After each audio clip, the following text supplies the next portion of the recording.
On the southern two-thirds of the island of Great Britain lies a country whose influence on the modern world is almost impossible to overstate: England. Home to around 57 million people, this is the largest nation of the United Kingdom, the birthplace of the English language now spoken across the globe, the cradle of the Industrial Revolution, the home of parliamentary democracy, and the place where the world's most popular sport was born. From royal palaces to rainy green hills, from Shakespeare to the Beatles, this is England seen from above. Welcome to Aerial Atlas. England covers around 130,000 square kilometers, filling the southern and central parts of the island of Great Britain.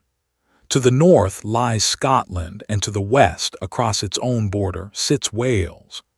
Everywhere else, England meets the sea: the North Sea to the east, the English Channel to the south separating it from France, and the Irish Sea to the west.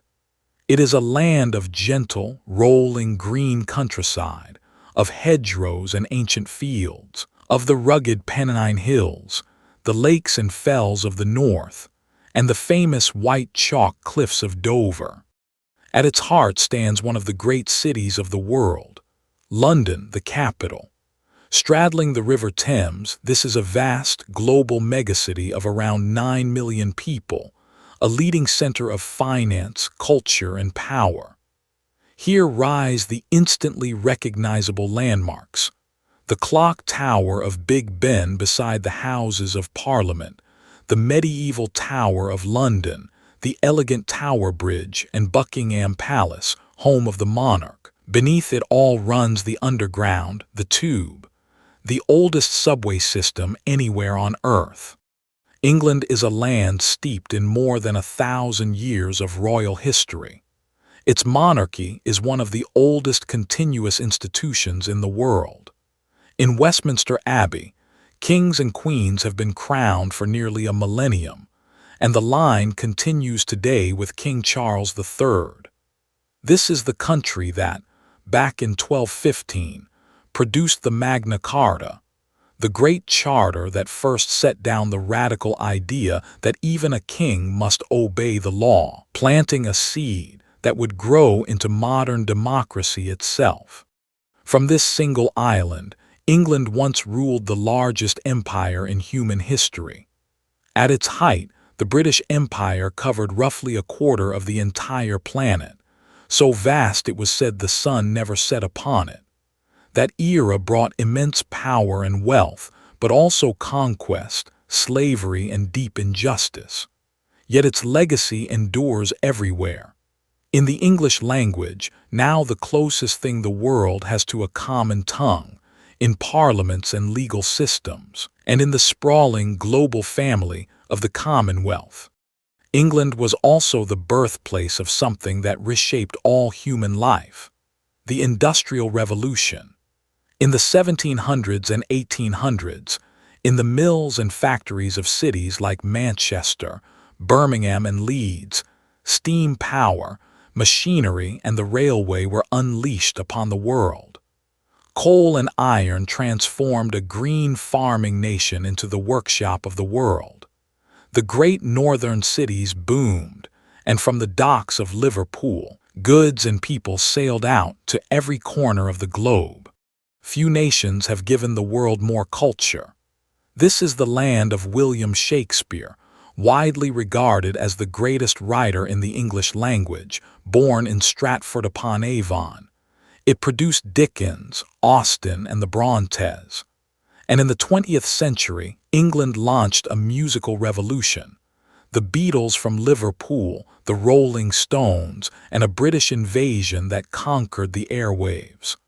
From Harry Potter to James Bond, English stories and English voices still echo around the entire world. Beyond the cities lies the England of postcards and poetry, a green and pleasant land. There are the honey-colored stone villages of the Cotswolds, the dreaming spires of the ancient universities of Oxford and Cambridge, and the elegant Georgian city of Bath, built upon Roman foundations. There are mighty cathedrals at Canterbury and York, fairy-tale castles, and rising mysteriously from Salisbury Plain, the ancient stone circle of Stonehenge, raised some 5,000 years ago. England's natural beauty is gentle but deeply beloved. In the northwest lies the Lake District, a landscape of misty mountains and shimmering waters that inspired the poet Wordsworth. There are the wild moors of the Peak District, the rugged surfing coves of Cornwall, and the dramatic chalk coastline of the south. It is a damp, green, temperate country, where the changeable weather is a national obsession, and where a sudden burst of summer sunshine sends the whole nation outdoors. English food has long been the butt of jokes, but the reality is far richer. There is the hearty, full English breakfast, the beloved fish and chips wrapped warm, and the mighty Sunday roast with its Yorkshire puddings.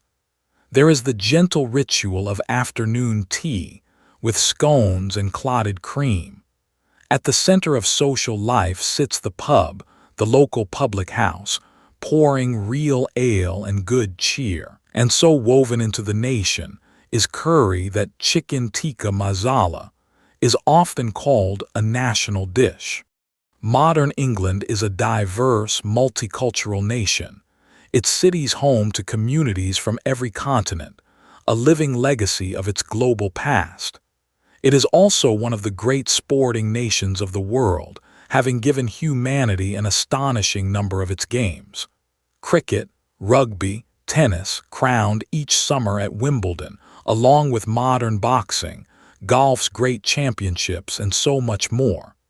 The English, it seems, have a particular gift for inventing the games the world loves to play. But above all, England is the home of football. It was here in 1863 that the Football Association wrote down the first official rules of the modern game before it spread to conquer the planet. Today, England hosts the Premier League, the richest and most watched league on earth, and its national team, the Three Lions, plays beneath the great arch of Wembley. They famously lifted the World Cup at home in 1966, and now, led by stars like Harry Kane and Jude Bellingham, they arrive at 2026 as one of the genuine favorites to win it all once more. The birthplace of football and the factory of Shakespeare and the Beatles, of empire and democracy, a small green country that shaped the entire modern world. That was England from above. If you enjoyed the journey, subscribe. Here on Aerial Atlas, we fly over a new country every day.